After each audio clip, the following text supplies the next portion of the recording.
రాష్ట్ర ముఖ్యమంత్రి నారా చంద్రబాబు నాయుడు పెద్ద మోసగాడని మైదుకూరు ఎమ్మెల్యే శెట్టిపల్లి రఘురామిరెడ్డి అన్నారు. చాపాడు మండలంలోని అల్లాడుపల్లె దేవాలయం వద్ద మంగళవారం సాయంత్రం వైఎస్ఆర్సీపీ కార్యకర్తల సమావేశం జరిగింది. ఈ సందర్భంగా రఘురామిరెడ్డి మాట్లాడుతూ చంద్రబాబు గత అసెంబ్లీ ఎన్నికల్లో ప్రజలకు ఇచ్చిన హామీలను నెరవేర్చలేదని అన్నారు.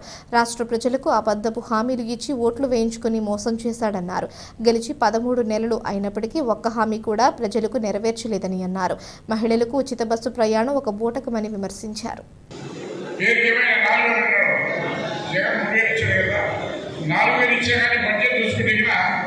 చంద్రబాబు 4,000 ఇచ్చేదానికంటే కూడా జగన్ 3,000 ఇచ్చింది ఎక్కువ ఉంది.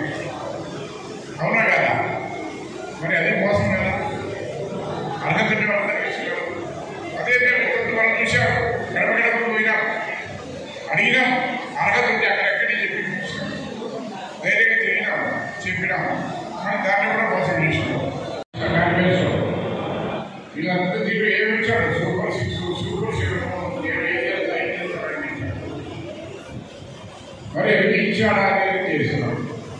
ఇప్పుడు మోసం చేశాడు. ఓకే, మోసం చేశాడు అక్కడ ఉంటే పర్వాలేదు.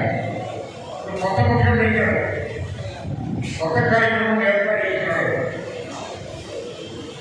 ఈ యొక్క కరపత్రాన్ని తయారు చేశాడు. సుపరిపాలనలో తొలడు సుపరిపాలనలో తొలడు కానీ ఈరోజు మీ దగ్గరికి ఇంటికి వస్తున్నాను. తెలుగుదేశం పార్టీ నాయకులు, శాసనసభ్యులు వస్తున్నారు.